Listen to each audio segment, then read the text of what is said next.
ದಕ್ಷಿಣ ಕನ್ನಡ ಜಿಲ್ಲೆಯಲ್ಲಿ ಭಾರೀ ಮಳೆಯಾಗುತ್ತಿರುವ ಹಿನ್ನೆಲೆಯಲ್ಲಿ ಬೆಳ್ತಂಗಡಿ ತಾಲೂಕಿನ ಶಾಲೆಗಳಿಗೆ ನಾಳೆ ರಜೆಯನ್ನ ಘೋಷಣೆ ಮಾಡಲಾಗಿದೆ.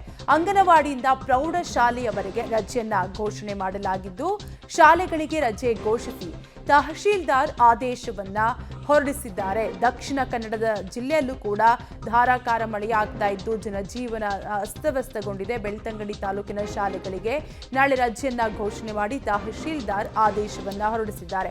ಅಂಗನವಾಡಿಯಿಂದ ಪ್ರೌಢಶಾಲೆಯವರೆಗೆ ರಜೆಯನ್ನ ಘೋಷಣೆ ಮಾಡಲಾಗಿದೆ. ಶಾಲೆಗಳಿಗೆ ರಜೆ ಘೋಷಿಸಿ ತಹಶೀಲ್ದಾರ್ ಆದೇಶವನ್ನ ಹೊರಡಿಸಿದ್ದಾರೆ. ಒಟ್ಟಾರೆಯಾಗಿ ಬೆಳ್ತಂಗಡಿ ತಾಲೂಕಿನಲ್ಲಿ ಅಂಗನವಾಡಿಯಿಂದ ಪ್ರೌಢಶಾಲೆಯವರೆಗೆ ರಜೆಯನ್ನ ಘೋಷಣೆ ಮಾಡಲಾಗಿದೆ.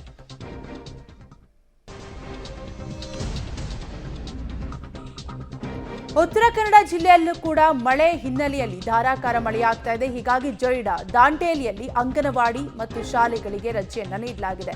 ರಜೆ ಘೋಷಿಸಿ ಜಿಲ್ಲಾಧಿಕಾರಿ ಲಕ್ಷ್ಮೀಪ್ರಿಯಾ ಆದೇಶವನ್ನ ಹೊರಡಿಸಿದ್ದಾರೆ. ಉತ್ತರ ಕನ್ನಡ ಜಿಲ್ಲೆಯಲ್ಲಿ ಮಳೆರಾಯ ಅಬ್ಬರಿಸಿ ಬೊಬ್ಬರಿತಿದ್ದು, ಉತ್ತರ ಕನ್ನಡದ ಕೆಲವು ಶಾಲೆಗಳಿಗೆ ಅಂದ್ರೆ ಜೊಯ್ಡಾ, ದಾಂಡೇಲಿಯಲ್ಲಿ ಅಂಗನವಾಡಿ ಮತ್ತು ಶಾಲೆಗಳಿಗೆ ರಜೆಯನ್ನ ಘೋಷಿಸಿ ಜಿಲ್ಲಾಧಿಕಾರಿ ಲಕ್ಷ್ಮೀಪ್ರಿಯಾ ಆದೇಶವನ್ನ ಹೊರಡಿಸಿದ್ದಾರೆ. ಈಗಾಗಲೇ ಉತ್ತರ ಕನ್ನಡದಲ್ಲೂ ಕೂಡ ಧಾರಾಕಾರ ಮಳೆಯಾಗ್ತಾ ಇದ್ದು ಮಳೆ ಅಬ್ಬರ ಮುಂದುವರೆದಿದೆ. ಹೀಗಾಗಿ ಅಲ್ಲಿನ ಶಾಲೆಗಳಿಗೂ ಕೂಡ ಜಿಲ್ಲಾಧಿಕಾರಿ ರಜೆಯನ್ನ ಘೋಷಿಸಿ ಆದೇಶವನ್ನ ಹೊರಡಿಸಿದ್ದಾರೆ.